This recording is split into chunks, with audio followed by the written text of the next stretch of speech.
Bonjour à toutes et à tous. Bienvenue dans un 5e épisode d'A priori sur les ondes de Chiz 94.3. Nous sommes vos animatrices, Caroline et Lorena, et aujourd'hui nous recevons Alexis Simard pour nous parler d'un sujet qui le passionne, l'univers des montres. Donc, pour commencer, Alexis, voudrais-tu nous parler un peu de toi, de ton parcours scolaire, de tes implications au sein du BIAPRI? Merci beaucoup de m'avoir invité. Moi, c'est Alexis Simard. Parcours scolaire, moi, je suis originaire du Saguenay-Lac-Saint-Jean, de la ville d'Alma. Fait que j'ai passé comme toute ma vie là, jusqu'à temps que j'arrive en secondaire 5. J'ai déménagé à Montréal. J'ai fait mon secondaire 5 à Montréal. Après ça, j'ai fait 2 ans de cégep là-bas aussi, au collège John-Sick. Après ça, je suis revenu à Alma pour finir mon cégep. Puis là, maintenant, je suis rendu ici, au BIAPRI, en fait. Fait que c'est pour ça. Puis, à part les montres, j'étais intéressé par beaucoup d'autres affaires. J'ai fait beaucoup de sport dans ma vie. C'est pour ça que j'ai déménagé à Montréal, en fait. C'était pour jouer au baseball.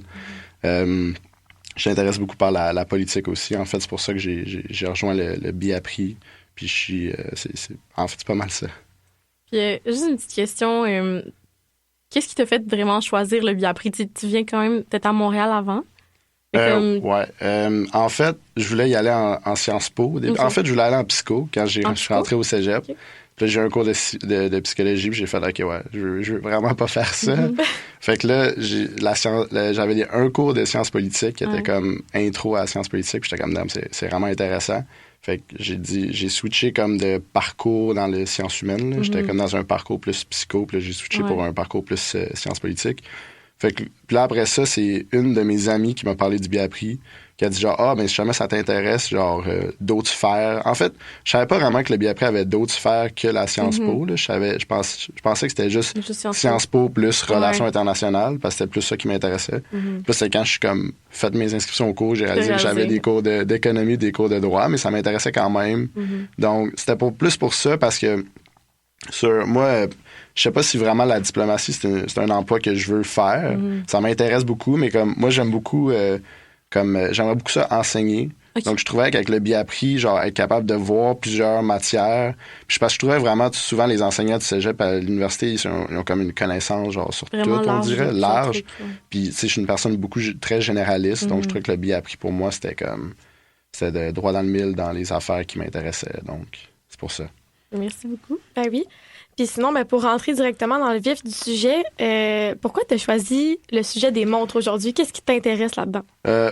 En fait, moi, ça m'intéressait beaucoup de faire le podcast. Puis là, j'avais pas vraiment d'affaires que je pouvais parler. Puis là, j'en parlais avec mes amis. J'étais comme, ça m'intéresserait fou de faire un podcast, mais j'ai pas de... Puis là, à un moment donné, j'ai fait, tu sais, moi, j'ai une super grosse passion sur les montres. Fait que j'étais comme, en plus, il y a des affaires économiques dans les montres qui fit un peu avec le BIAPRI. Fait que j'étais comme, ça serait une super bonne idée de parler de ça. Puis mon intérêt des montres, c'est vraiment spécial. En fait, mon père, il est comme super passionné par les montres. Pendant toute ma vie, il m'en a parlé. Puis moi, j'avais aucun intérêt sur les montres, genre avant peut-être là, 3 ans. Là.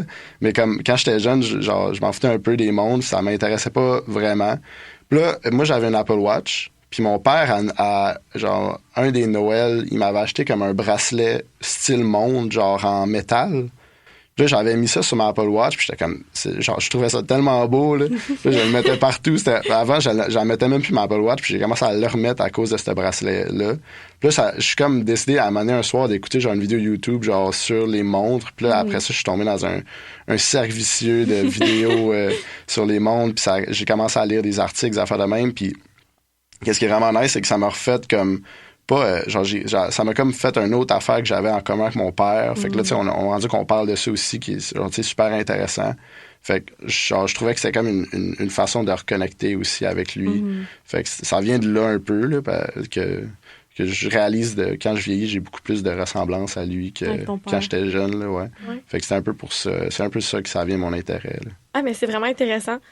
Puis sinon, peut-être pour nous mettre en contexte nos auditeurs, vraiment pour commencer, à quel moment les toutes premières montres sont apparues, puis à qui on doit leur invention, en fait? En fait, avant les montres qu'on portait sur le poignet, il y avait genre les montres de poche. Parce que, tu sais, dans le temps, il n'y avait pas vraiment de façon de vraiment savoir il était quelle heure. Fait que, il y avait des affaires comme genre des chandelles qui brûlaient un certain temps, puis t'avais comme le soleil qui frappait le sol d'une certaine façon. Fait que là, il y avait comme des montres de poche qui ont été inventées comme vraiment longtemps, les années 1500, les années 1600. Puis genre, les premières montres, genre bracelets, c'était vraiment dans les années plus 1800 où que c'était vraiment plus pour les femmes, en fait. C'était comme un autre genre bijou pour eux. C'était juste un bracelet, puis il y avait une petite genre montre qui avait juste l'heure, qui avait pas les minutes. Puis ça disait le temps, mais c'était vraiment plus une affaire de style. Puis c'était fait par une compagnie qui existe encore aujourd'hui. C'est la compagnie Breguet. En fait, c'était le fondateur de cette compagnie-là, c'était comme le premier à faire des montres vraiment style sur le poignet. Donc, ça vient vraiment de là. Puis ensuite de ça, les montres genre plus pour hommes, ça vient, en fait, c'est une histoire quand même cool. C'était un pilote que lui, en fait, les montres, j'en arrive plus tard, mais comme c'est un pilote qu'il voulait pas enlever sa main du volant, genre pour checker sa montre. Pour checker l'heure. Parce que, tu sais, eux autres. Course automobile, non, un pilote d'avion, en fait. Un pilote d'avion, OK. Parce que, tu sais, eux autres, il y avait un certain temps qu'ils pouvaient voler à cause de à cause du gaz, puis tout ça. Fait qu'il fallait qu'ils checkent tout le temps le temps. Puis lui, il trouvait ça gossant qu'il fallait tout le temps qu'il check dans sa poche.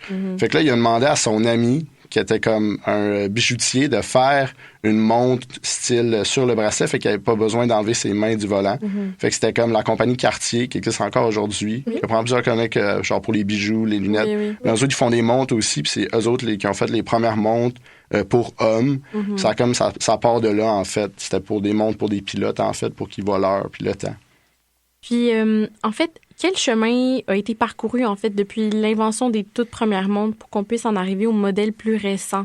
Tu sais, t'en as parlé un peu tantôt qu'avant, il y avait les montres de poche, puis après, c'est les montres bracelets, mais comment est-ce qu'on voit cette évolution-là avec les modèles plus actuels? Actuel, ouais. Qu'est-ce qui est cool, c'est qu'avant, les montres, c'était vraiment un outil de travail. Fait que, tu avais des montres qui étaient faites spécifiquement pour des plongeurs, qui aiment ça voir les montres avec les petites affaires qui tournent, là. C'était fait pour les plongeurs pour voir le temps qui leur restait dans leur dans leur oxygène. Fait que c'était vraiment des montres. La même chose que je dis pour les pilotes, c'était pour voir le temps. T'avais ceux-là qui étaient faits pour chronométrer aussi. C'était vraiment des outils, en fait. C'était vraiment ça le but, c'était que ça dure longtemps puis ça soit des outils de travail. T'sais, maintenant, avec le téléphone puis avec toutes les autres affaires, ça devient que les montres sont moins importantes. Mais il y a quand même cette ancienneté-là qui vient des montres, que tu vas acheter une montre comme un diver's watch, qui serait une montre pour la plongée, qui existe encore aujourd'hui, même si c'est comme les plongeurs, ils portent plus vraiment ça. Ils vont porter des montres plus comme style Garmin, des affaires comme ça. Fait qu'il y a comme une évolution que les montres sont plus devenues des outils, mais plus des choses des accessoires. Des accessoires, en fait. Oui. Plus devenus des bijoux. Qu'avant, c'était comme, tu sais, t'avais des montres genre de soirée, qu'on dirait, comme des montres plus comme quand des grosses tenues, que c'était des montres beaucoup plus slim, beaucoup moins grosses sur le poignet. Mais là, maintenant, c'est rendu toutes les montres, là, tu peux les mettre dans des soirées comme ça parce que c'est plus rendu un accessoire qu'un outil de travail. Fait que c'était vraiment ça qui a eu l'évolution, c'est que maintenant les montres sont moins utilisées pour être des outils de travail. Moi, si je m'en vais plonger, je ne mettrais pas une montre à 20 000 là, personnellement. Fait que, avant de devenir des outils, genre, en fait, c'est allé de outils à accessoires comme dans les années, je dirais 80-90, là, que c'est devenu beaucoup plus des affaires plus accessoires, des affaires plus dispendieuses aussi. Puis dans l'aspect physique, des montres, tu le dis qu'avant, qui étaient comme plus lourdes, puis là, sont comme devenues plus légères, plus slim. Pas nécessairement, c'est juste sont devenues comme plus... je dirais raffiné. OK.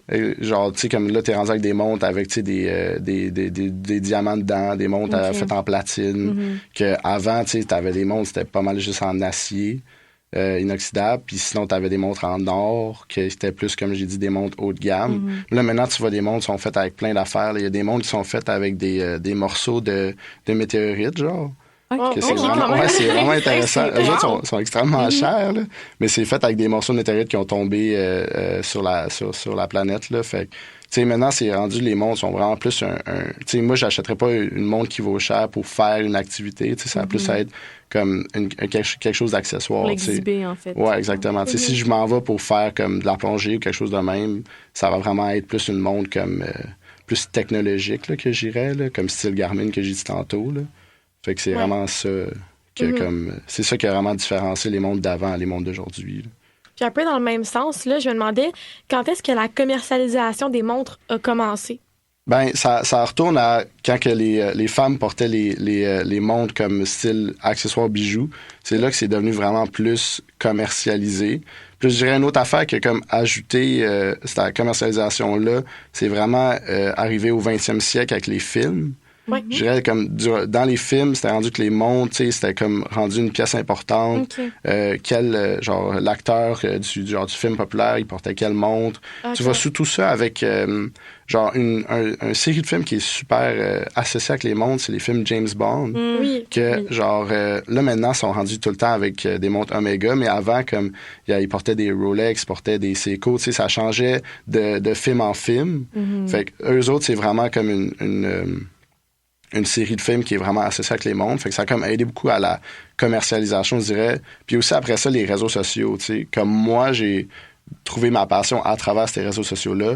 Puis je trouve qu'il y a eu un gros boom en popularité des montres juste un peu avant la COVID.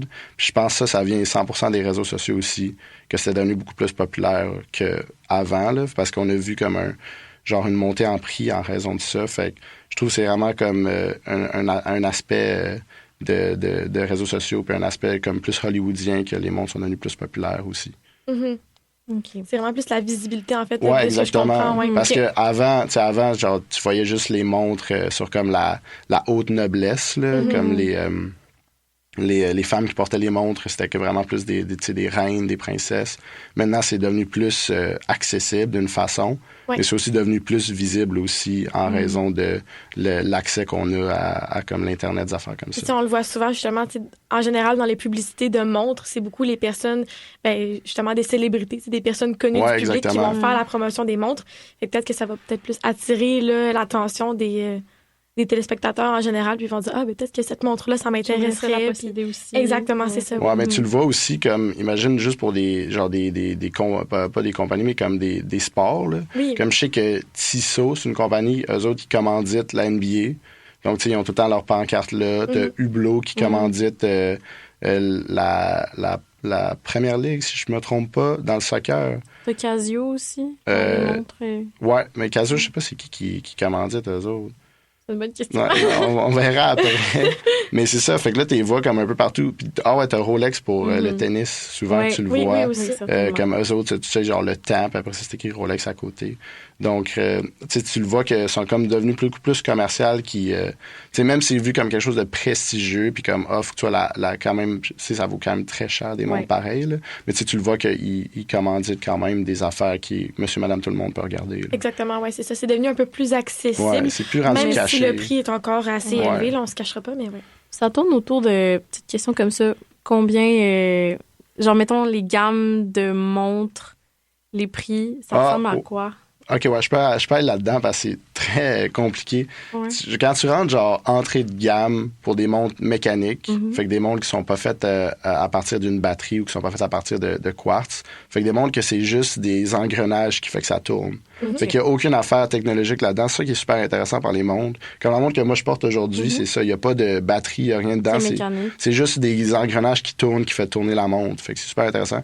Des montres comme entrée de gamme, comme ça, si tu vas dans comme Seiko, ça va être dans du 300-400 $. Après ça, si tu veux aller plus dans des montres suisses, ça va être dans le 700 à 800 $ dans de l'entrée de gamme. Puis après ça, plus haut de gamme, tu vas rentrer comme de 5000 et plus. Moi, je considère ça plus haut de gamme. Oui. Puis, mais tu sais, t'as des compagnies de montres qui font des montres qui sont minimum genre 100 000 $. Là. Fait que c'est ultra choquant, là, que c'est comme, tu sais, c'est qui va acheter ça, là? Non, c'est ça. Parce que moi, je connais personne dans mon entourage qui dit, je vais acheter une Richard Mille à 350 000, là, tu sais. Ouais, non, c'est le prix d'une maison. Fait que c'est super, c'est vraiment choquant de voir qu'il y a un monde qui ont accès à ça, là. Tantôt, tu as parlé de montres suisses. Moi, personnellement, je suis pas trop connaisseuse. Fait que, mettons que tu devais l'expliquer en quelques mots. Ben en fait, c'est comme en Suisse que les montres sont comme... La majorité des montres sont construites, puis la majorité des compagnies de montres sont toutes basées pas mal en Suisse. T'as quelques compagnies chinoises et japonaises, t'as quelques compagnies allemandes. T'as quelques compagnies allemandes, mais comme je dirais, comme 90-15% des montres viennent de la Suisse. Et pourquoi? Ça, pour le reste, je ne le sais vraiment pas. Mais c'est comme eux autres qui sont comme devenus les experts, les spécialistes. Là. C'est comme en fait c'est comme le fromage suisse ou comme les chocolat suisse. Un domaine d'expertise. Donc, c'est comme quand tu as une montre qu'il y a l'étampe Swiss made, ça fait déjà que ça vaut plus cher. Comme imagine Hamilton, en fait, sa montre, moi je porte une montre Hamilton, c'était une compagnie américaine avant. Puis ils ont switché, ils sont allés en Suisse. Fait que là, ils ont pu avoir l'étampe Swiss Made qui fait comme... C'est plus haut de gamme parce que c'est fait en Suisse. C'est comme une affaire de prestige encore, là, vu que c'est comme eux autres qui ont comme été les plus avant-gardistes envers les montres. Là. C'est comme... Les compagnies viennent toutes pas mal de là. Ouais. Et c'est ça, tu l'as un peu abordé. Il y a comme certains pays qui sont spécialistes, en fait, dans la production de montres. Est-ce que tu pourrais nous parler un peu de l'internationalisation des montres sur les marchés plus... je pourrais en parler. En fait, c'est ça que je disais, comme la Suisse, c'est comme eux autres qui ont comme parti de tout ça, pas mal, je dirais. Là. C'est eux qui ont comme rendu ça... pas populaire, mais c'est comme eux autres qui ont comme fait toutes les avancées technologiques dans les montres. Puis ensuite de ça, tu avais les compagnies allemandes comme A. Sohn, eux autres qui ont commencé à faire des montres aussi. Eux autres, ça coûte vraiment cher, eux autres, leurs montres aussi, même si ça vient de l'Allemagne.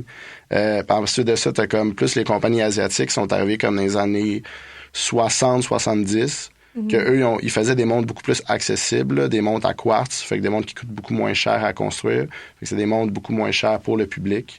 Donc, c'est comme là que ça vient, je pense, plus l'internationalisation. C'est que les montres sont devenues beaucoup plus accessibles à cause de eux. Fait que c'est comme devenu plus une affaire internationale qu'une affaire plus de la bourgeoisie européenne, je dirais. C'est vraiment intéressant. Oui.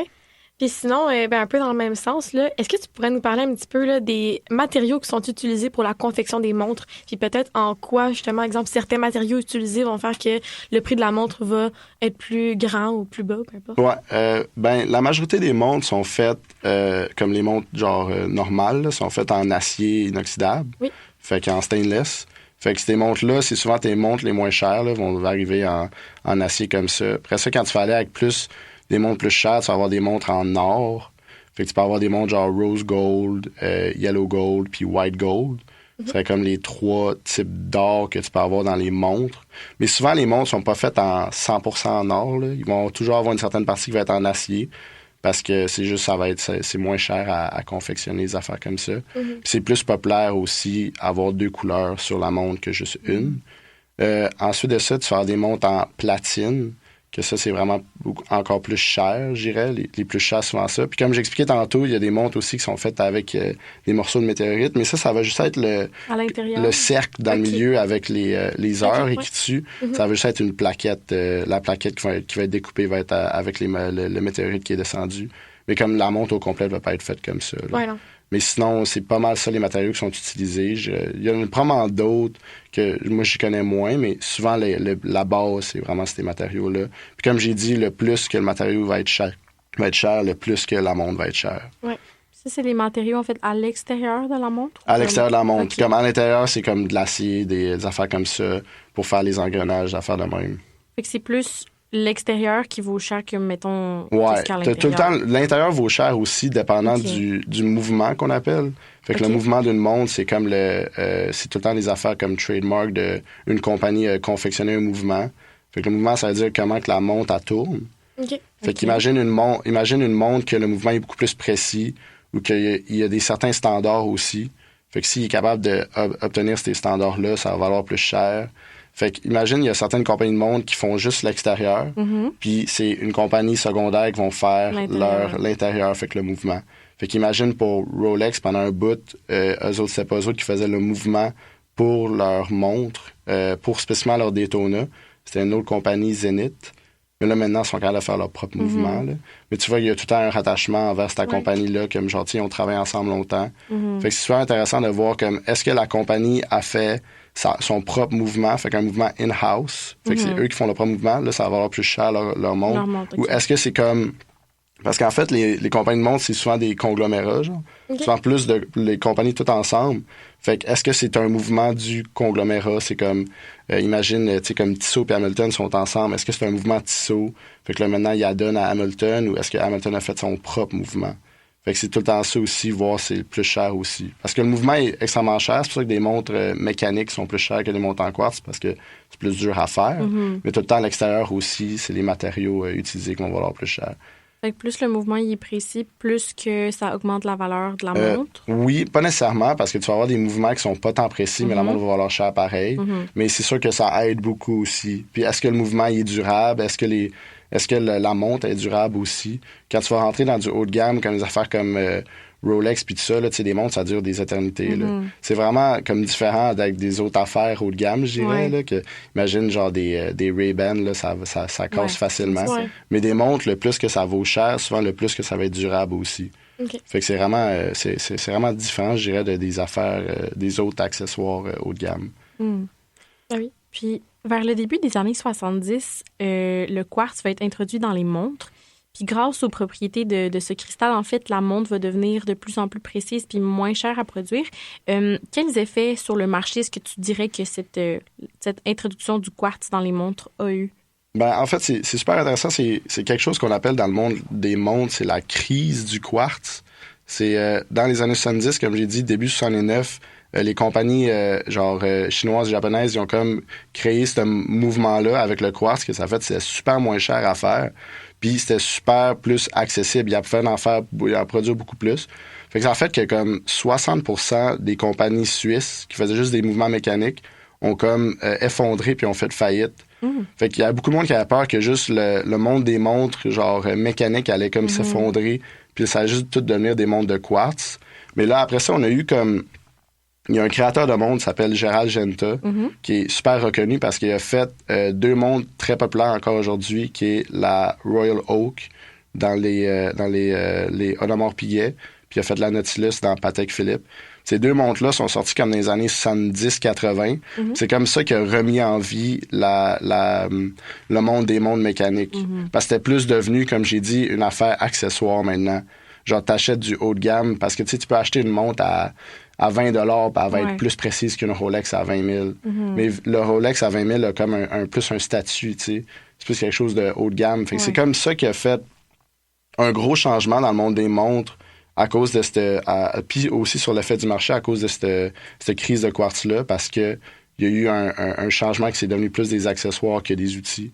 Parce que les outils, c'était rendu que tu pouvais acheter une Casio à 20 $, là, puis elle allait être genre vraiment plus précise que n'importe quelle autre montre mécanique à cause du quartz. Les Casio, c'est des montres au quartz? Ouais, c'est des montres à quartz ou des montres à batterie. C'est un des deux. Parfait.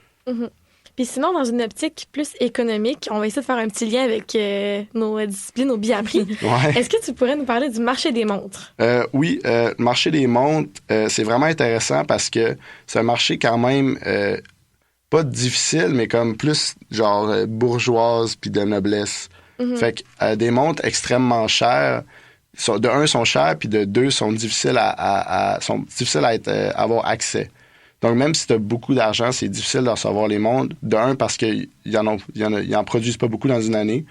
Puis de deux, la demande est tellement haute qu'ils sont pas capables de subvenir à l'offre. Ils sont pas capables de subvenir à la demande. Fait que ça crée tout le temps une pénurie dans les montres qui crée que le marché secondaire ou le marché gris, ça fait que les montres, ils sont tout le temps plus chers sur le marché secondaire. Okay. Imagine, j'achète une montre super haut de gamme, super difficile à avoir, que ça m'a pris comme 3 ans à l'avoir, mais je peux la revendre la journée d'après puis me faire comme 20 000 $ de profit. OK, wow, quand même. C'est vraiment spécial comme... c'est comme les Birkin bags là, de Hermès. Là, c'est la même affaire, en fait. C'est difficile à avoir ces montres-là. Fait que tu peux recevoir cette montre-là, le revendre puis faire un profit dans une journée. OK, wow. Fait que le marché des montres, c'est vraiment une question d'offre et demande. Il y a tout le temps une pénurie, il y a tout le temps pas assez de monde pour la demande, qui fait que le monde, souvent, va aller sur un marché secondaire. Puis ce marché secondaire, ben, il est tout le temps plus cher, là. Ouais. Donc, c'est vraiment intéressant, en fait. Mais c'est en quelque sorte élitiste aussi, de ce que je peux comprendre. Oui, c'est extrêmement élitiste parce que, imagine, t'es pas un collectionneur des montres, mais t'es comme un grand acteur. Oui, c'est ça. Puis là, il y a une nouvelle montre qui sort, mais toi, tu vas tout de suite avoir accès parce que t'es une personne populaire. Puis la compagnie de montre veut que toi, tu portes sa montre-là parce que peut-être tu vas aller sur un red carpet ou peut-être tu vas aller sur un première de film. Puis là, tu vas porter sa montre-là, ça va créer de la demande, puis eux autres vont être capables de vendre plus de montres. Ouais. Et donc, ce que je comprends, c'est que, mettons, monsieur, madame, tout le monde qui a les moyens, exemple, d'aller s'acheter une Rolex aujourd'hui, pourrait peut-être pas forcément se la procurer directement facilement. Même si tu as les moyens. Ils seront pas capables, malheureusement. C'est ça, comment ça fonctionne, Imagine, tu vas aller à une boutique, comme imagine ici à Québec, tu as la maison Burks à Sainte-Foy, à Place Sainte-Foy, qui vend des Rolex. C'est des authorized dealers. Fait que, en fait, c'est quoi les authorized dealers? C'est la boutique, c'est eux, ils ont le droit de vendre Rolex, mais comme imagine... Genre Walmart n'aurait pas le droit de vendre Rolex parce qu'ils n'ont pas l'accès à l'inventaire. Okay. Donc, imagine, tu vas aller à la maison Burks puis tu vas dire, imagine, bonjour, je m'appelle Caroline, moi, je veux cette Rolex-là. Puis là, eux autres, eux, ils l'ont pas en stock. De un, c'est sûr qu'ils l'ont pas en stock. Puis de deux, ben ils vont te poser plein de questions. C'est quoi que tu fais dans la vie? Okay. C'est des entrevues, en fait, que tu fais, puis il faut que presque tu te vends à la personne. Fais-moi une entrevue d'embauche, quasiment. Montrer que tu es un client digne de posséder. Client digne de posséder. Puis si t'es pas nécessairement un client digne, mais qu'est-ce qu'ils peuvent faire, c'est, bon, mais si t'achètes, genre, 20 000 $ de montres en notre boutique aujourd'hui, puis des montres que personne n'achète, là, c'est pour ça, là, ils veulent clairer leur inventaire.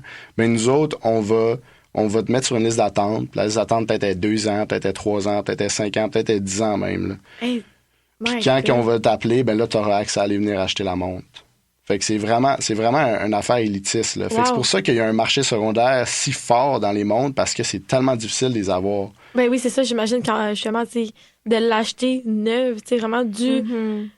fournisseur. Du fournisseur. Ça doit être vraiment comme plus compliqué. Fait que sûrement que sur le marché secondaire, c'est plus facile de s'en procurer une, mais le prix doit être plus élevé. Ouais, c'est ça que tu disais. C'est vraiment cher là, sur le marché secondaire. Là. Mais là, on a vu une baisse un peu parce qu'il y a eu comme durant la COVID, il y a eu un boom dans les prix. Il y a eu comme une bulle.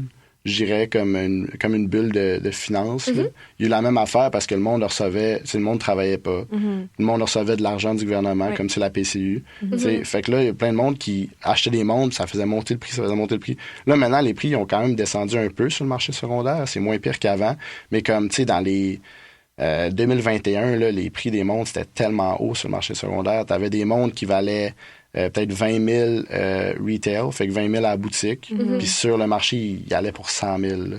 C'est des gros... Il y a une grosse différence. Des grosses différences. Là, ça a descendu un peu, c'est rendu moins pire qu'avant. Là. Mais tu sais, même à ça, moi, j'achèterais pas une montre à 50 000, là, mais c'est rendu moins pire sur le marché secondaire qu'avant. Ben oui. Alors, sur ça, on va prendre une courte pause.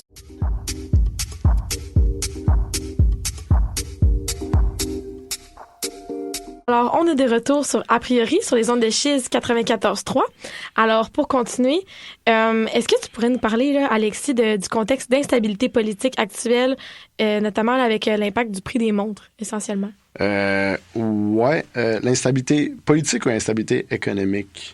Économique, excuse-moi. Okay. Excuse-moi. Ben, comme j'ai dit, les montres ils montent de plus en plus de prix. Comme de compter le retail. Fait que quand tu les achètes en boutique, les montres ont toujours tendance à monter comme d'environ un certain pourcentage, pas très haut, là, mais comme dans 10 ans, ça va monter comme de 8 10 le prix des montres. Fait que, tu sais, c'est sûr que c'est rendu de plus en plus cher. Puis comme j'ai dit, c'est maintenant rendu plus vu comme une affaire d'investissement aussi à cause de ça.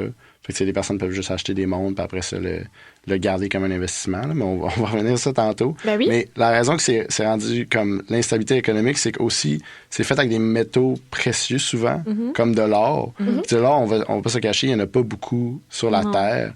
Donc, les montres qui sont au prix, qui sont faites en or, ils ont monté de prix énormément dans les récentes années, tu sais. Je parle de comme une montre qui était à 35 000 est rendue comme à 43 000 maintenant. Fait que ça monte de plus en plus. Fait que je pense que les montres, genre, avec les métaux précieux, vont vraiment monter en prix dans les prochaines années à cause de ça. À cause de la misère à avoir ces matériaux-là. Comme je parlais tantôt avec la météorite, là, ces montres-là, c'est l'enfer comment c'est rendu cher. C'est rendu comme au-dessus de 100 000 pour une montre en acier. Là. Fait que c'est comme des affaires que t'es comme... Je trouve ça choquant, là. Mais je pense que c'est vraiment plus ce côté-là que l'instabilité économique arrive. C'est à cause que les matériaux sont rendus plus chers. Ça fait que les montres vont valoir plus cher. Ça fait que c'est rendu moins accessible. Ouais. Fait que ça fait encore revenir à la pénurie qu'on parlait tantôt, que l'accès des montres est rendu beaucoup plus difficile maintenant. Oui, c'est ça. Fait que c'est vraiment comme un contexte de rareté là, de ce qu'on comprend. Oui, c'est tout le temps en fait un contexte de rareté, contexte de pénurie aussi. C'est tout le temps la demande va peut-être plus haute que l'offre. Fait que ça fait vraiment des... Comme on dit, ça fait que le marché secondaire est vraiment fort dans le côté des montres. Là. Puis dirais-tu que ce marché-là, il se auto-alimente? En fait, il auto-alimente cette pénurie-là? Je dirais... Tu dirais pas jusque-là? En fait, je dirais que la personne qui alimente le plus la pénurie, c'est les boutiques. Les boutiques. C'est à cause de eux, puis leur élitisme, je dirais, qui alimentent l'instabilité économique, puis c'est aussi eux qui alimentent leur plus gros compétiteur, qui est le marché gris. Genre, il y a eu pas une perte, mais il y a beaucoup de boutiques qui ont eu une baisse dans leurs profits en raison qu'ils étaient trop élitistes. OK. Fait que ça a comme eu dans les années comme 2017, 2018, 2019, un peu avant le gros boom, il y avait un gros élitisme. Fait que là, ça faisait que le monde attendait trop longtemps pour les montres. Ça a fait que beaucoup de monde a switché pour juste, garde, rendu là, je vais payer 5 000 de plus sur le marché gris, mais je vais l'avoir ma montre pour plus longtemps, puis rendu là, ça va être mieux pour moi. Fait que c'est vraiment plus ça qui a fait le chiffre. Fait que là, maintenant, les boutiques sont rendues moins pires qu'avant. C'est comme... Ça s'est ramené à l'équilibre un peu. Ouais. Comment moi, je dealerais si j'étais avec une boutique? C'est, imagine, moi, je vais m'acheter, genre, ma grosse montre, là, tu sais, ma montre que moi, ça fait depuis que je suis jeune que je vais avoir. Ben, je vais commencer à juste créer un rapport avec la boutique. Comme, je vais acheter cette montre-là, cette boutique-là, parce qu'elle m'intéresse aussi. Peut-être quelques années plus tard, j'ai acheté une autre montre. Juste en créant des liens avec la boutique, ça va donner que tu as plus de chances d'avoir la montre que tu veux. Mais même à ça, il y a quand même un élitiste qui arrive à ça parce que sont comme imagine, tout le monde vient pour aller acheter comme c'était une Rolex Daytona, mais là, eux autres, ils n'ont pas tout l'accès à eux, fait que là, ils créent des listes, puis ils créent des listes d'attente, puis ils font des entrevues, comme on a dit tantôt, que c'est genre, tu sais, cette personne-là, c'est un professeur à McGill, tu sais, fait que peut-être lui, on va y vendre une montre comparée à Joe Construction, là, tu sais. C'est vraiment ça, là, c'est vraiment une question d'élitisme qu'on voit dans ce côté-là, puis comme tu as dit, je trouve que c'est vraiment les boutiques qui ont comme alimenté le marché gris, puis ont alimenté l'instabilité puis le prix des montres. Là. C'était un peu à cause de leurs actions. Leur comportement plus élitiste. Ouais, c'est vraiment pas des bons comportements en plus. Là. Tu vois des histoires souvent là, qui sont comme, bon, mais tu sais, ça fait 3 ans que je suis à la liste d'attente, j'étais parti en voyage, là, ils m'ont appelé, puis j'avais 24 heures pour venir chercher la montre, sinon ils la vendaient à quelqu'un d'autre. Ils ont vraiment une grosse liste avec beaucoup de gens. Tu peux aller voir en ligne aussi les boutiques qui sont le mieux cotées pour ça, tu sais. OK. Comme, je sais que la Maison Burke sont vraiment poches, là.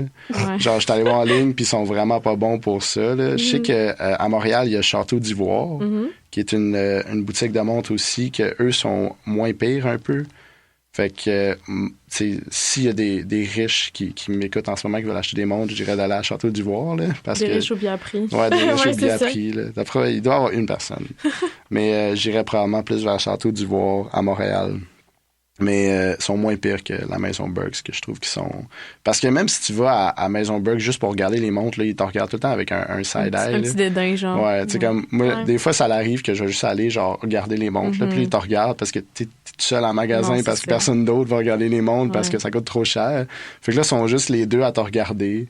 Puis même, genre, quand... comme cette montre-là, c'est mon père qui me l'a acheté.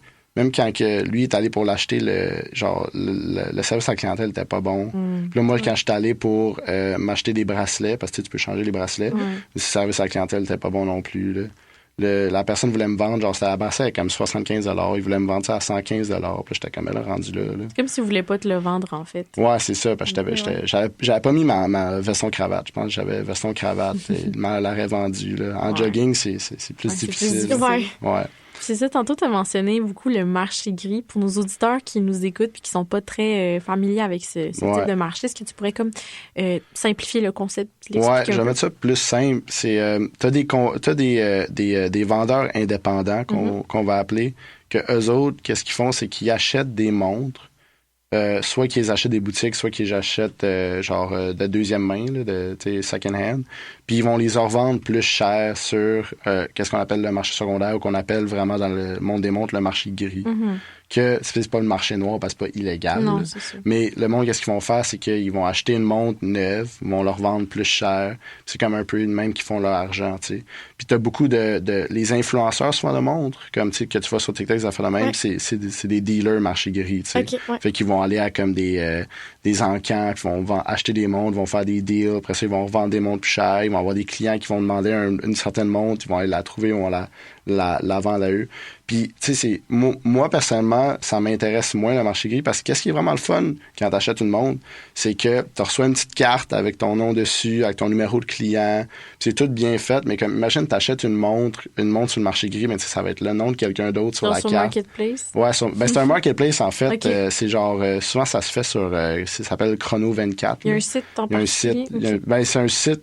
Sinon, tu peux aller sur les sites officiels de genre les vendeurs comme influenceurs, ils ont des sites officiels. Mais sinon, il y a le Chrono 24 que la majorité des montres sur le marché gris sont vendues là-dessus. Mais c'est ça, en fait, c'est les montres que le monde a la misère à avoir accès, ben tu peux les acheter là. Mais comme j'ai dit tantôt, ça va être beaucoup plus cher que si tu les achetais en boutique. Mais le problème, c'est que tu peux pas les acheter en boutique parce que là, c'est trop difficile à les recevoir. Donc, c'est un peu ça, le marché gris. C'est très intéressant à regarder puis à voir comme les prix monter puis descendre. C'est vraiment plus free for all, je dirais. Puis, comme qui décide les prix sur le marché gris, c'est vraiment, comme je disais tantôt, c'est la boutique, tu sais. Le plus que tu vas avoir accès à une montre, le moins qu'elle va valoir cher sur le marché gris, tu sais. Il y a des montres que, sur le marché gris, vaut presque la même affaire qu'en boutique. Puis, il y a des montres que, genre, tu sais, comme il y a une montre très populaire là, qui s'appelle la Nautilus Tiffany & Co. Je sais pas si vous connaissez la compagnie Tiffany & Co. Mais ils ont fait eux autres, ils ont une longue tradition avec Patek Philippe, qui est une compagnie de montre. Fait qu'ils ont comme fait une montre genre ensemble qui s'appelle la Nautilus Tiffany & Co. C'est une Nautilus normale, mais qui a juste la couleur genre turquoise. Là. Oui, ben la couleur un peu du branding de Tiffany & Co. Puis cette montre-là, elle valait comme, je sais pas moi, 30 000, là, comme juste genre acheté en boutique. Là. Puis comme elle se vend dans les enchères à comme 2 millions. Là. Oh my God, parce que personne avait... Parce que je pense qu'ils en ont fait comme max une centaine, là. Okay, fait que personne n'avait accès à la montre. Même si tu avais payé des millions, même si tu avais acheté genre des millions de dollars à Tiffany & Co., tu n'avais pas accès à la montre parce que c'était juste la haute, genre. Je sais que Leonardo DiCaprio, il y en a une. Les autres personnes, je pense pas que je connais quelqu'un d'autre qui en a une, mais genre, c'est des montres. Tu veux dire, voir la montre, elle est vraiment belle, là, mais comme. Ça vaut pas 2 millions, non, là. C'est une montre en acier, là. Ça vaut pas 2 millions. Mais c'est ça, c'est le marché secondaire, c'est l'offre et la demande, la rareté qui fait que les montres vont tellement plus cher sur ce marché. Que ce qu'elles valent réellement. Parce que c'est comme vraiment une question d'offre et demande. Ouais, exactement. C'est ça, elle vaut tellement cher, là. C'est l'enfer. Puis ça, là, est-ce qu'on pourrait dire que les montres sont perçues en fait comme une espèce de moyen d'investissement par plusieurs? Ouais, ben en fait, à cause du phénomène de rareté, il y a beaucoup de monde qui voit les montres comme une espèce de façon d'investir. Ils sont comme, en place d'investir dans la bourse, je vais investir dans une montre qui vaut super cher, puis je vais juste pas la mettre. Puis comme dans 50 ans, c'est sûr qu'elle va avoir plus cher. Mais c'est sûr que ça, c'est beaucoup plus risqué que juste investir à la bourse. Ça, c'est un truc matériel que tu peux perdre, en fait? Ouais, tu peux la perdre. Mais tu peux avoir des assurances aussi sur les montres, là, mais les assurances coûtent cher. Puis ça vaut pas la peine si t'es pas un dealer. Souvent, les vendeurs de montres, comme ils ont des assurances, mais comme c'est super compliqué. Mais pour revenir sur l'investissement, c'est vu comme un moyen d'investissement par certains. Mais moi, je le considérais pas comme ça parce que c'est trop difficile à savoir c'est quoi les montres qui vont valoir cher dans 10 ans. C'est quoi les montres qui vont valoir cher dans 20 ans. C'est quoi les montres qui vont perdre la valeur. C'est sûr qu'en théorie, les montres vont toutes augmenter de valeur.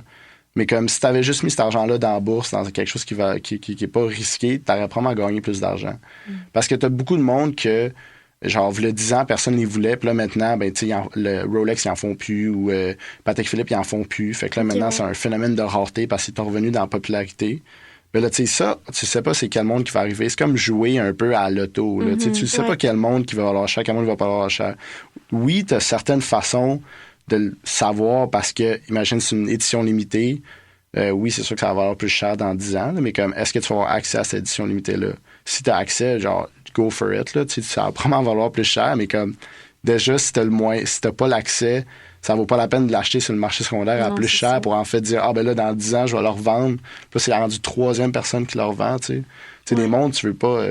c'est comme une affaire un peu plus misogyne, là, mais ils sont comme genre, je veux pas que ma montre soit genre passed around. Mais c'est une expression quand même utilisée souvent parce que genre, tu sais, le monde veut quand même des... Si quelqu'un a le choix d'acheter à marché gris ou acheter en boutique, c'est sûr qu'ils vont acheter en boutique. Là, comme juste tantôt, tu vas avoir ta propre petite carte, puis là, tu vas avoir la facture. Fait que, puis aussi, j'ai pas parlé de ça, mais comme ça rajoute de la valeur aussi, ça, sur le marché gris. Si tu as la boîte, si tu as les papiers, les box and papers. En fait, un peu. Ouais, c'est ça. C'est les box and papers. Si tu as ces deux affaires-là, va valoir plus cher que si tu n'as pas la boîte puis les papiers. T'as juste la montre. T'as juste la montre parce que le monde sont comme, ben, c'est une vraie, c'est une fake. Fait que le moins d'investissement, moi, je suis pas nécessairement d'accord parce que je vois pas les montres. Tu sais, moi, c'est pas une affaire monétaire, les montres. Pour moi, c'est plus une passion. Puis pour plusieurs, c'est ça aussi. Fait qu'ils le voient pas nécessairement qu'une affaire d'investissement. Mais pour beaucoup, tu sais, moi, je dis bonne chance là, avec ça. Après, essayer de gager qu'est-ce qui va prendre la valeur puis qu'est-ce qui va pas. Ouais, c'est ça. Tu sais, comme, c'est un jeu, là. Fait que moi, nécessairement, je mettrais mon argent dans la bourse, là, à la place. Là. Je mettrais l'argent dans des rayés, là. Je mettrais pas mon argent dans une montre que... On sait jamais, là. Peut-être dans 10 ans, le monde va juste porter des Garmin, là, on ne sait pas. Là. C'est des sages conseils économiques. Ouais, c'est ça. Pour tous les auditeurs qui vont acheter une Rolex. Toutes les biaprices qui vont acheter des Rolex dans pas long, achetez une montre que vous trouvez belle. Achetez pas une montre que vous voulez que ça vale plus cher. Puis pour ceux qui, justement, prennent la chance d'investir là, dans les montres, comment qu'on fait pour savoir qu'une certaine montre va avoir une meilleure valeur monétaire et par conséquent qui va représenter une opportunité d'investissement, en fait? C'est sûr qu'il va y avoir certains modèles que c'est sûr qu'ils vont prendre de la valeur. Si tu regardes dans Rolex, genre leur modèle, leur Daytona, c'est leur modèle chronographe, là, c'est ceux-là pour mesurer le temps. Ces montres-là ont toujours valu cher, ont toujours été difficiles à avoir accès. Fait qu'ils ont toujours pris de la valeur signifiante à travers les années. Fait que c'est sûr qu'une montre, si tu te regardes comme, OK, je vais investir dans une montre pour qu'elle vaut plus cher plus tard, regarde dans ces montres-là, dans une montre qui est dure à avoir accès, puis qui a toujours monté en valeur dans les années. Fait que tu as Rolex Daytona qui est super connu comme des moyens d'investissement. Les Royal Oak par Audemars Piguet aussi sont quand même vus comme des moyens d'investissement. En fait, tout qui vaut vraiment cher, là, en fait. Fait que t'as Patek Philippe aussi, là, les Nautilus aussi sont... en fait, les Nautilus, c'était tout qu'un affaire d'investissement parce qu'ils ont arrêté d'en faire. OK, ouais. Fait que genre, les Nautilus, les bleus... En fait, ils ont arrêté de faire les bleus, si je me trompe pas. Ça, ils ont arrêté de le faire en acier. Là, ils font juste en matériaux précieux. Fait que là, ceux-là en acier valent super plus cher maintenant parce qu'ils en font plus. Là, c'est rendu que genre... c'est ça. Fait que c'est rendu que ces montres-là, ça vaut beaucoup plus cher à cause qu'ils en font plus, mais tu ne sais pas quand la compagnie va arrêter d'en faire. Ouais, non, c'est ça. Puis ça va avec la popularité. Tu sais, il y a des montres... vous irez voir ça, les biaprices, mais la Rolex Eye of the Tiger, là, est vraiment pas belle. Là. Mais elle vaut vraiment cher parce que quand elle est sortie, elle était vraiment pas belle, puis personne ne voulait l'acheter. Fait qu'ils ont arrêté de la faire, puis là, maintenant, elle est rendue populaire. Ça veut pas dire, mettons qu'une montre est laide. Mais même si elle est laide, vu qu'ils arrêtent d'en faire, les gens vont vouloir l'acheter. Ouais, parce que là, c'est rendu un phénomène rare. C'est comme, OK, t'as une Eye of the Tiger parce que c'est rare, parce qu'il y a personne qui le phénomène est vraiment poussé à l'extrême. C'est la réalité. Parce que je l'ai devant moi, puis honnêtement, si je peux me permettre l'expression, ça fait un petit peu racaille. Ouais, non, c'est vraiment bizarre comme montre, là. Ça a l'air d'être une montre aussi très massive, mais... Donc, qu'est-ce que je comprends, c'est que c'est pas forcément une montre qui est super belle, qu'on va l'acheter, mais des fois, c'est plus aussi la popularité, même si la montre, en fait, c'est ça. Comme sa montre-là, quand elle est sortie, personne l'a achetée. OK. Fait que là, ils ont comme arrêté de la faire. Puis là, maintenant, elle est devenue populaire genre 5 ans plus tard parce que là, le monde la veut, parce que là, c'est comme, c'est rendu plus genre niche, plus cool maintenant de porter une montre comme funky un peu. Là. OK, ouais. Mais c'est comme, t'as pas de façon de savoir ça, tu sais. Non, c'est difficile à prédire, là. Ouais, parce que, imagine, je peux vous conseiller et dire, genre, tu sais, achetez les montres que personne n'achète parce qu'ils vont valoir plus cher plus tard, mais tu sais pas, là. Ben non, c'est ça. Tu sais, le monde, il achète peut-être pas ces montres-là parce que personne les veut pour de vrai, tu sais. Ouais. Fait comme cette montre-là, elle vaut vraiment cher. T'avais l'autre montre aussi, c'était la nouvelle montre de James Bond qui est sortie il y a peut-être 2 ans. Mm-hmm. Ils l'ont fait, je pense qu'elle est faite en titane ou quelque chose de même. Mm-hmm. Fait que elle est faite dans un matériau qui est super léger. Fait qu'on dirait que tu portes rien, genre. Puis là, c'était comme une édition limitée aussi. Fait que là, maintenant, elle vaut extrêmement plus cher. Puis là, elle est difficile à avoir accès aussi. Mais comme j'ai dit, genre, les éditions limitées sont difficiles à avoir accès. Puis de 2, est-ce que cette édition limitée-là, elle va valoir la peine plus tard? Est-ce qu'elle va valoir plus cher? Parce que certaines compagnies comme Omega qui font des éditions limitées à toutes les années. Là. Fait que c'est laquelle qui va valoir plus cher au final? On ne sait jamais. Tu peux tout le temps avoir comme une idée comme moi, cette montre-là, c'est sûr qu'elle va valoir cher dans 20 ans. Mais de un, il faut que tu aies accès à cette montre-là aussi. Donc, c'est difficile à savoir, mais si vous voulez vraiment investir dans les montres, il y a de l'étude à faire là, pour essayer de trouver les montres qui valent cher. Ouais. Bien connaître, puis aussi trouver accès là, à les montres. Je pense que c'est ça l'affaire la plus difficile, en fait. C'est avoir accès aux montres. Puis, quels sont les grands joueurs dans le marché des montres?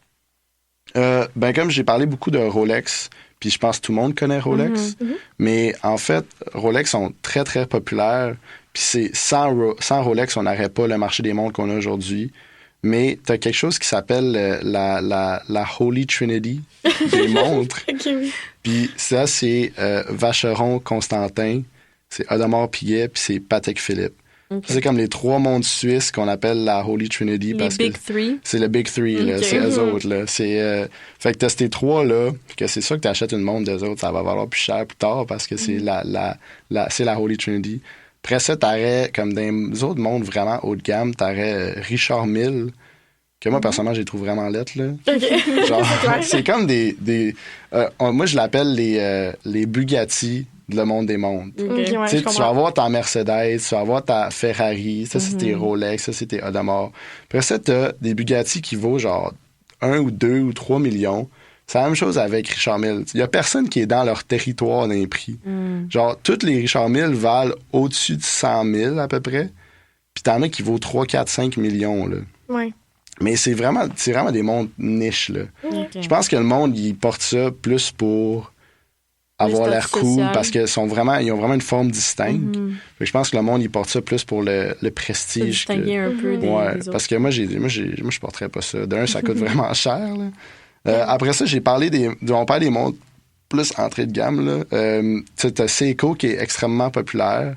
Que moi, je pense une compagnie de montre que si tu avais à investir dans une montre et tu veux pas payer trop cher, moi, j'irais dans Seiko parce que c'est des montres durables qui coûtent à peu près $300 qui vont durer des années et des années.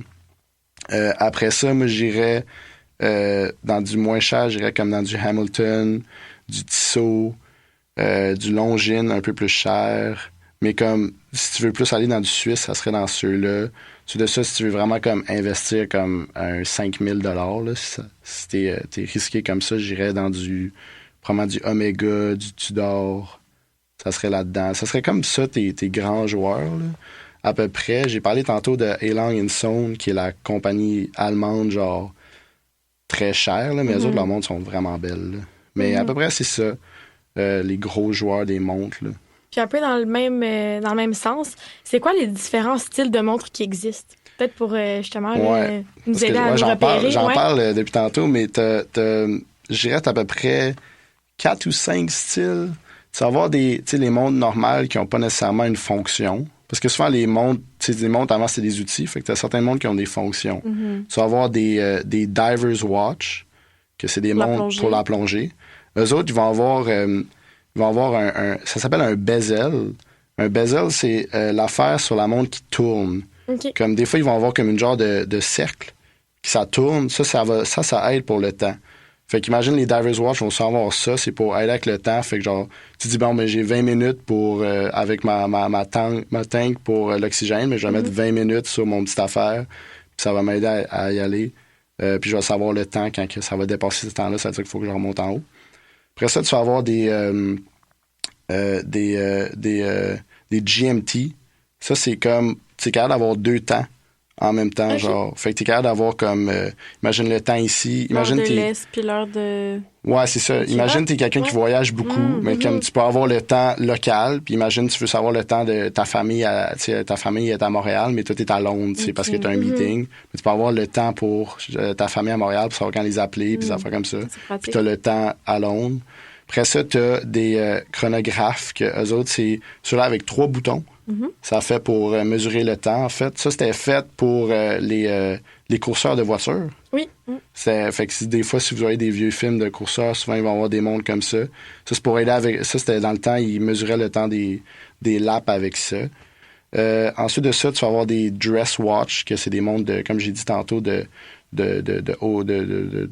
quand tu t'habilles bien. Là, tu vas mettre une petite montre plus chic, plus slim, là, une montre de soirée. Si je me trompe pas, c'est à peu près ça, les montres.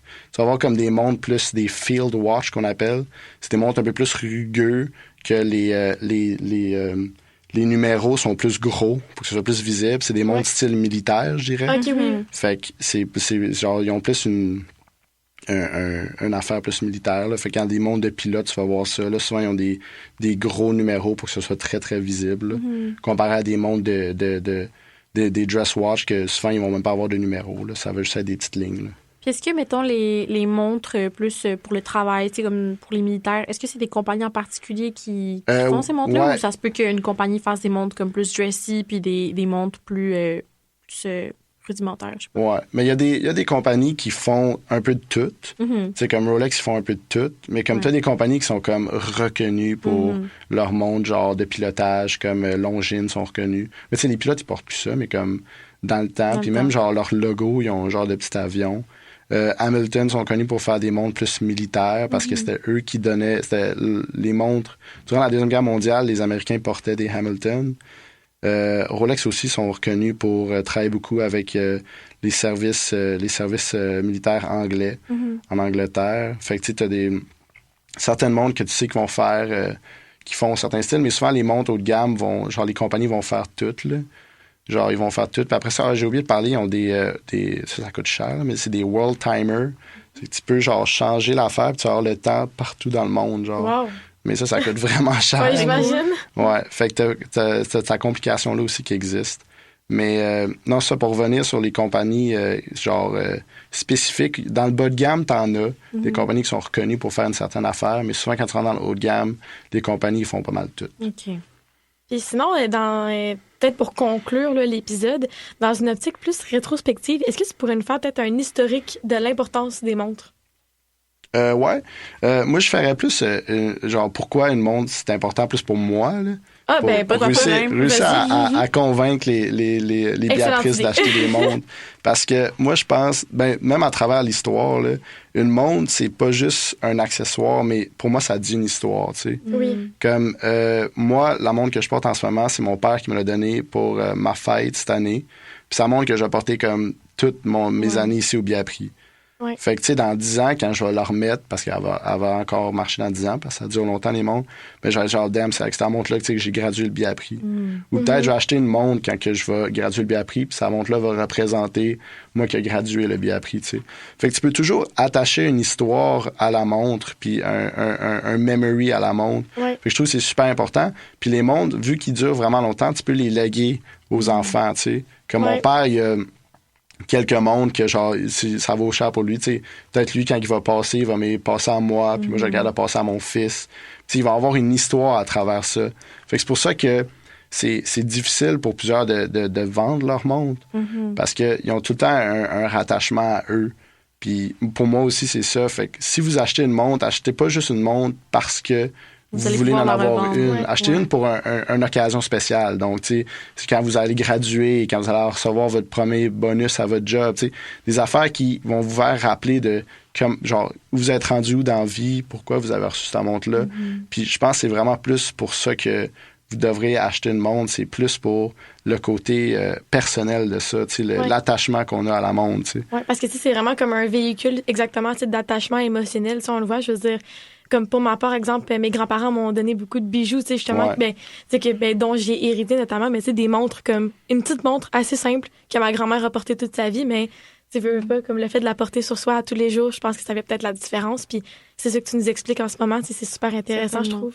Vraiment. Ouais, c'est ça, c'est vraiment une question je trouve, de rattachement, là, tu sais, comme, pour moi, c'est la montre-là que je porte aujourd'hui, tu sais, le but, c'est que je vais être capable de le donner à un de mes enfants quand je vais être plus vieux, puis c'est comme, mon enfant va être capable de la porter puis dire, damn, c'est ta montre-là que mon père a porté dans certaines situations, des affaires comme ça, tu sais, il y a tout le temps un rattachement à ça, puis il y a beaucoup de grands... De grands acheteurs qui font, mais comme à la naissance de leur fils ou à leur fille, ils vont acheter une montre, puis quand ils vont avoir 18 ans, ils vont léguer cette montre-là. Mais ça, c'est ta montre d'anniversaire qu'ils appellent. Cool. Fait que je trouve que genre les montres ont une façon de compter des histoires puis d'avoir vraiment beaucoup de personnalité à ça. Fait que même quand tu achètes des montres sur le marché secondaire, tu peux faire ça. Tu peux faire cette personne-là m'a vendu ta montre, genre la montre elle a une histoire en arrière puis tout. Fait que moi je pense que c'est vraiment plus cet aspect-là que je dirais pourquoi on devrait acheter des montres. Là. Non, c'est vraiment une belle façon de le voir. Ouais. Fait que les Béatrice, quand on gradue, on achète une montre. On achète toute une montre. On va aller magasiner. On va emmener en place Sainte-Foy pour choisir nos montres. Vous me texterez si jamais vous voulez une montre. Je vais vous aider à trouver une montre qui est bonne pour vous. Mais pour le vrai, je trouve que c'est super important là, d'avoir comme pas nécessairement une montre, mais n'importe quoi que tu es capable de rattacher des valeurs sentimentales puis des memories à ça. Que ce soit une montre, que ce soit un bracelet, que ce soit n'importe quel bijou, n'importe quoi en fait. Là. Faut que ce soit important d'avoir quelque chose que... Tu sais, pas juste acheter quelque chose à cause de la valeur monétaire ou à cause que tu vas avoir l'air cool ou quelque chose comme ça, mais acheter quelque chose parce que c'est important pour toi, tu sais. Puis parce que c'est pour ça que moi j'ai beaucoup d'attachement à ma montre à cause de ça. Puis je trouve que j'ai hâte à investir dans le futur. Comme mon père a toujours dit, genre, le nombre de montres que tu as besoin dans la vie, il disait tout le temps c'était N plus 1. Puis N, c'était le nombre de montres que tu as déjà. Fait que tout le temps que t'en as une nouvelle, faut tout le temps que t'en as une plus. Puis c'est vrai, là, tu sais, comme... Moi, je regarde juste ça tout le temps. Là, je regarde les montres, les prix, mais j'ai pas l'argent pour ça en ce moment, malheureusement. Ben, merci beaucoup, Alexis, pour cette conversation. C'était vraiment éclairant sur l'univers des montres, puis aussi sur le côté un peu plus personnel puis sentimental. Donc, tu nous as vraiment permis de démystifier les enjeux qui entourent le marché gris puis le phénomène de rareté. Donc, c'était A priori sur les ondes de Chiz 94.3. À très bientôt.